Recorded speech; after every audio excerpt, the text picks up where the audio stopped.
వెన్నునొప్పికి surgery లేకుండా కేవలం 45 నిమిషాల్లో అత్యాధునిక చికిత్స ప్రాణ పెయిన్ క్లినిక్. ఒరిస్సాలో పబ్లిక్ మీరు ఆదివాసులు తీసుకున్న వాళ్ళు కొంచెం దండకార్యంతో పోల్చుకున్నప్పుడు ఈ దండకార్య పీపుల్తో పోల్చుకున్నప్పుడు వాళ్ళకు ఇంకొద్దిగా అఫెన్స్ కొద్దిగా ఎడ్యుకేటెడ్గా ఉంటారు వాళ్ళు. దాంతో వాళ్ళ సపోర్ట్తో నేను 1 monthలోగా నేర్చేసుకున్నాను. అప్పుడు కూడా నేను అక్కడ ఏసీ మెంబర్గా దళంలో పనిచేశాను. నేను అక్కడ కూడా అవసరం ఉన్నప్పుడు ఒక ల్యాప్టాప్ తీసి కావాల్సిన కరపత్రాలు అవన్నీ టైప్ చేసేది. ఒడియాలో కూడా ఒడియా కూడా వచ్చి ఇప్పటికి కూడా వచ్చాను. ఒడియాలో కూర్చోమని ఇప్పుడు ఎవరైనా షాప్కి వెళ్ళినప్పుడు ఎవరైనా ఉంటే మాట్లాడతా వాళ్ళతో ఒడియాలో మాట్లాడతాను. కానీ అక్కడ ఆహారపు అలవాట్లు వేరేగా ఉంటాయి. పొకాలి అంటే వాటర్ పోస్తారు అన్నంలో, చాలా ఇన్స్పైర్ అయి తినేది. అది ఇష్టపడ్డాం, చాలా ఇష్టపడ్డాం. ఒక దగ్గర ఉంటుంది, ఇంకొక దగ్గర చెద్దనం అంటారు. కొంచెం తెలంగాణ ఆంధ్ర బార్డర్. బలంగిరిలో తెలుగు కూడా వచ్చిన వాళ్ళు ఉంటారు కొంతమంది. బలంగిరి టౌన్ లో ఎక్కువ స్వీట్ వాడతారు కదా, ఇబ్బంది రాలేదా? స్వీట్ అన్నిట్లో పెసరపప్పు తీసుకున్నా బెల్లం ఉంటుంది, జిలేబీ ఉంటాయి, రసగుల్లా, రసమలై. అన్ని ప్రాంతాలలో తినరు అది, అన్ని ప్రాంతాల్లో అవన్నీ ఏం తినరు. కాకపోతే వాళ్ళ తిండి అలవాట్లు ఈ వెదురు బొంగులది అది ఎక్కువ డ్రై చేసి పెట్టుకునే వాళ్ళు. ఆలు ఎక్కువ తినేవాళ్ళు వాళ్ళు, పప్పులు ఆలు బాగా. పార్టీని ప్రజలు స్వాగతం పలికారా? ఓన్ చేసుకున్నారు. అక్కడ సమస్య ఉంది అప్పుడు వాళ్ళకి సమస్యలు ఏం లేవు. వాళ్ళకి రోడ్లు, కరెంటు కావాలని బాగా డిమాండ్ ఉండేది వాళ్ళ ప్రాంతానికి. పార్టీ ఏ విధంగా వాళ్ళు సహకరించింది? పార్టీ అప్పటికే చాలా డెవలప్డ్ అది కొంత. పార్టీ ఇంకా గ్రామాలకు ఒక పెత్తందారిది అనేది కొంత ఉండేది. వాళ్ళ కులాలకు సంబంధించిన, వాళ్ళ సమాజానికి సంబంధించిన ఒకటే లీడరు దాన్ని గైడ్ చేసేవాడు. వాళ్ళు కొంత ఇబ్బంది పడేవాళ్ళు వాళ్ళ మూలంగా. కొంత అప్పుడు కొన్ని సాల్వ్ చేసింది అప్పుడు పార్టీ. అవునా? ఎంతకాలం చేశారు అక్కడ? ఒక 2 years చేశాను. అక్కడ గుర్తుండిపోయిన సంఘటన ఉందా? ఏముందన్న, అక్కడ గంధమర్దన్ చుట్టూ ఉన్న గ్రామాలు బాగా గుర్తుండిపోయినాయి. గంధమర్దన్ ఒక పెద్ద పర్వతం ఉంటుంది. అది ఎక్కాలంటే ఒక 1 hour పడుతుంది. స్లోగా స్పీడ్గా ఎక్కే వాళ్ళకు కూడా 1 hour పడుతుంది. కంపల్సరీ 1 hour ఎక్కాలి. అది ప్రజలు చెప్పేది ఏంటంటే ఆంజనేయుడు సంజీవిని తీసుకొస్తాడు ఆ పర్వతాన్ని అక్కడ పెట్టిండు అనేది అంటారు. ఔషధ మూలికలు బాగుంటాయి గంధమర్దన్ పర్వతంలో. బాక్సైట్ కూడా ఎక్కువ ఉంది అందులో. అది బాక్సైట్ తీయడానికి హెలిప్యాడ్ పైన హెలిప్యాడ్ కోసము క్లీన్ చేసింది. అది పైకి ఎక్కితే అవుపడుతుంది. దాన్ని వ్యతిరేకించారు. గంధమర్దన్ కమిటీ అని పెట్టేసుకొని ఆ బాక్సైట్ని వ్యతిరేకిస్తే దాన్ని వెళ్ళిపోయింది అప్పటికి.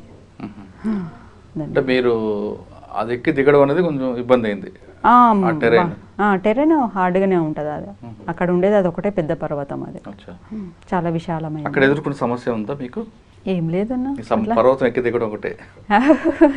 ఆయాసపడుతూ అయినా పైకి ఎక్కితే మేఘాలు కిందికి అవుపడతాయి. మొత్తం టాప్ ఎక్కితే పైకి పూర్తిగా మేఘాలు కిందికి అవుపడతాయి. అంత హ్యాపీనెస్ వచ్చేస్తుంది చూడగానే. అక్కడ ఎంతకాలం చేశారమ్మా? 2 years. తర్వాత కలహండికి అక్కడున్న ఒక టీము కలహండి తనతోని జంపన్నతోని సర్వే కోసం వెళ్ళినాము. అది వెళ్ళినప్పుడు కలహండి వైపు వెళ్ళినాం. కలహండి బర్గడ్ అంటున్నా, కలహండి కందమాలు మహాసముద్ర వైపు కొంత సర్వేకి వెళ్ళినప్పుడు అది బాగుందనే దాంతో ఎక్స్టెన్షన్గా భాగంగా అక్కడున్న బలంగిరిలో ఉన్న ఒక టీముని మళ్ళీ కొంత అటు వెళ్ళిపోయినాం అన్నమాట. ఇక అక్కడే డీవీసీ మెంబర్గా ప్రమోట్ చేసిన కలహండి కందమాలు అక్కడ ఒక 3 years వరకు ఉన్నాం. అక్కడ 3 years వరకు. తర్వాత డీకోకి వచ్చేసినాం. 2017లో మేము బయటకు వచ్చేసాం. ఎందుకమ్మా 16 సంవత్సరాల ప్రయాణం చేసింది? 13 ఎందుకు మరి వెనక్కి రావాల్సి వచ్చింది? పార్టీలో కొంత సిద్ధాంతానికి సంబంధించిన విషయాలు ఇద్దరిలో డిస్కషన్ అయ్యి వచ్చేసినాం. అంటే మీరు వస్తాన విషయం పార్టీకి చెప్పారా? సెంట్రల్ కమిటీ చెప్పినాం. ఏమన్నారు? బలవంతంగా ఎవరైతే ఉంచారు కదన్నా, దాని లైన్కి సంబంధించింది కొంత ఉంది కాబట్టి యాక్సెప్ట్ చేసి వాళ్ళే పంపించారు కదా.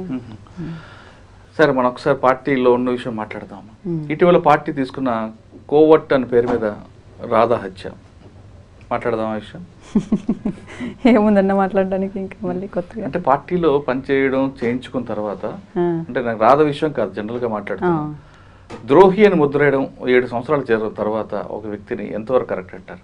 7 సంవత్సరాలు పనిచేసినప్పుడు పార్టీ సభ్యుడు, ఎక్కడో ఆయనకున్న వీక్ పాయింట్లో చిన్న జరిగింది అనుకోండి, కాదనట్లేదు నేను రాధా కాదు ఎవరైనా సరే కోవటం మారినంటే వ్యక్తిగత కారణాలతో ఏదో వీక్ పాయింట్లో అవుతారు. ఆ వీక్ పాయింట్ ఫోన్ అలవాటు చేసింది కూడా పార్టీ వాళ్ళకి. ఆ వీక్నెస్లో హ్యూమన్ వీక్నెస్ ఉంటాయి, అమ్మ నాన్నతో మాట్లాడడంలో ఇంకోటి అందులో ఆమె మారి ఉండొచ్చు, నేను కాదు అని కూడా సమర్థించట్లేదు. ఆమె చేసే పని వల్ల పార్టీకి నష్టం కూడా జరిగి ఉండొచ్చు, అది కూడా కాదు. కానీ 7 సంవత్సరాలు పనిచేసిన తర్వాత ఒక ద్రోహి అని ముద్రేయడం ఎంతవరకు కరెక్ట్? నెంబర్ 1. నెంబర్ 2, మహిళ అని కూడా చూడకుండా, అంటే పార్టీలో మహిళైనా మగవారైనా ఎవరైనా ఒకటి వ్యత్యాసం ఉండదు, ఇలా చేయడం నిర్ణయం వల్ల ప్రజల్లో పార్టీకి దూరం అవుతుందా అన్నది నెంబర్ 2. నెంబర్ 3, కొంతమంది ద్రోహులు అని అంటారు కొంతమందిని, అంటే పార్టీలో 20 సంవత్సరాలు పనిచేసి బయటకు వచ్చిన ప్రతి వ్యక్తి ద్రోహి అవుతారా? కారు. మీరు చెప్పండి, 3 ప్రశ్నల సమాధానం చెప్పండి. ఇప్పుడు రాధ విషయంలో ద్రోహిగా మారింది అనేది పార్టీయే చెప్పింది వాస్తవం. అది అయితే కొన్ని పరిస్థితులను మూలంగా కొందరిని చంపచ్చు, దాని తీవ్రతను బట్టి కొందరిని చంపుతుంది, కొందరిని వదిలేస్తుంది.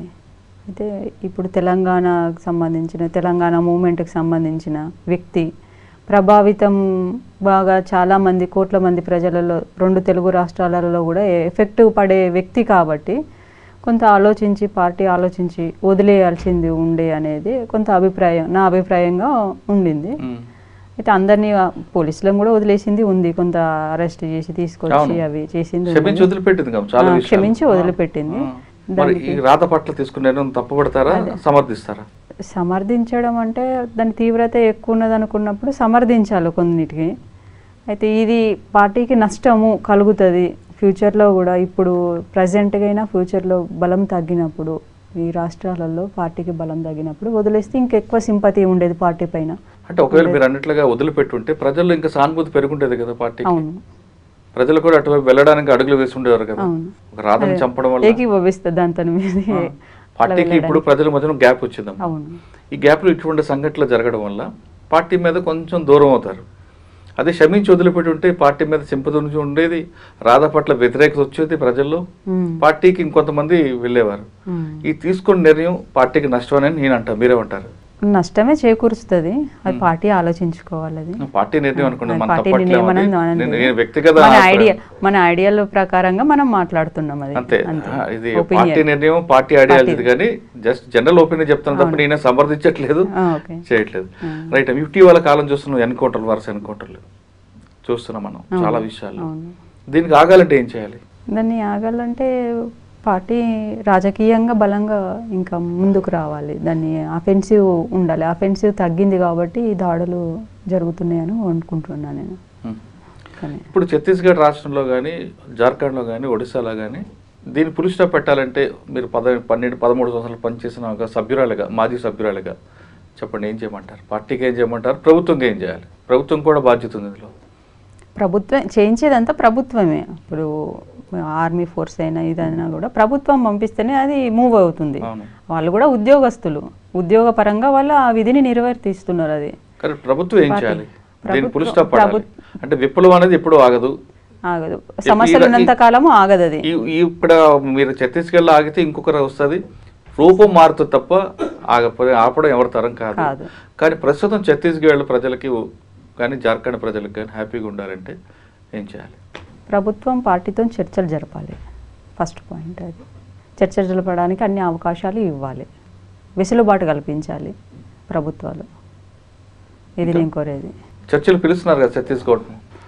ఒకవైపు చంపుకుంటూ సరెండర్ అయితే రావాలి, అప్పుడు చర్చలు చేస్తాము అనే మాట కొంత ఈ మధ్య కాలంలో వినబడుతుంది. ఒకవైపు చంపుతూ సరెండర్ కావాలన్నప్పుడు చర్చలు చేస్తామనేది ఏంటి గ్యారంటీ ఏముంటుంది దాంట్లో? ఉండదు కదా. ఇంకొక డిమాండ్ తెరపైకి వచ్చిందండి, పార్టీలో సరెండర్ అయితే ఒక పాలసీ ఉంటుంది, అదేవిధంగా పార్టీలో పోలీసుల ద్వారా ఎన్కౌంటర్ చనిపోయిన కుటుంబాలను కూడా ప్రభుత్వం ఆదుకోవాలనేది ఒక డిమాండ్ రాబోతుంది. దానికి మీరేమంటారు? సమర్థిస్తారా వద్దంటారు? పోలీసులను ఆదుకోవాలన్నా కాదమ్మా, పోలీసు ఎన్కౌంటర్ చనిపోయిన కుటుంబాలు ఉన్నాయి కదా, పార్టీ ఆ కుటుంబాలకి ఆర్థికంగా ప్రభుత్వం ఆదుకోవాలనేది ఒక డిమాండ్ వస్తుంది. ఈ మధ్యలో వచ్చిందా? ప్రభుత్వమే చంపించిన తర్వాత ప్రభుత్వం ఆదుకోవడం అది ఎంతవరకు కరెక్ట్? అది ఒకవేళ ప్రభుత్వమే హత్య చేసింది, అది హత్య చేసినా విధిలో భాగం జరిగినా రెండు కూడా చనిపోయిన వాళ్ళు కానీ చంపబడ్డ వాళ్ళు కానీ ఇద్దరు భారతదేశ పౌరులే. అవునా? అవును.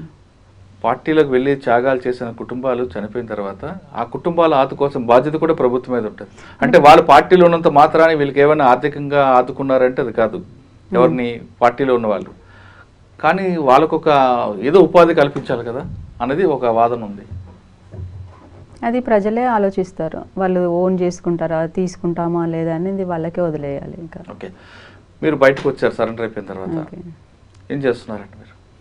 ఏముంది, ఇప్పుడైతే ప్రస్తుతానికి ఏం లేదు. ఫస్ట్ స్టార్టింగ్ వచ్చినప్పుడు బిజినెస్ పెట్టాము, ఒక 5 years నడిపించాము.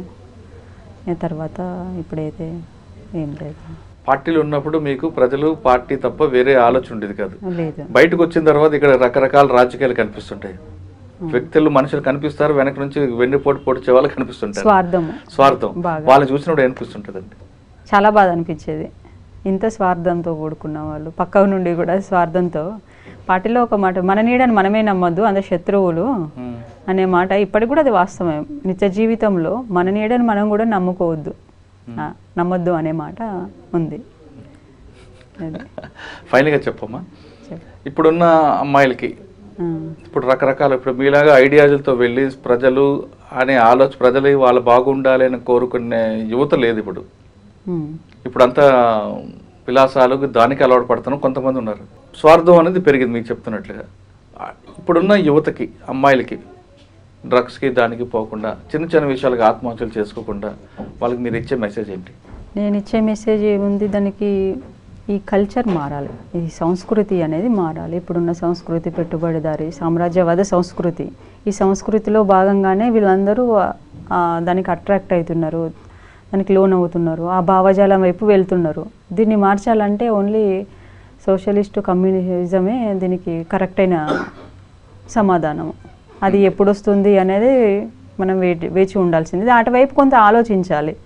ఇప్పుడున్న యూత్ కూడా వాళ్ళ సమస్యలపైన ఎట్లా దీన్ని సాల్వ్ చేసుకోవాలనేది ఆలోచనలో పడాలి. పడకపోతే దానికి బలైపోతారు.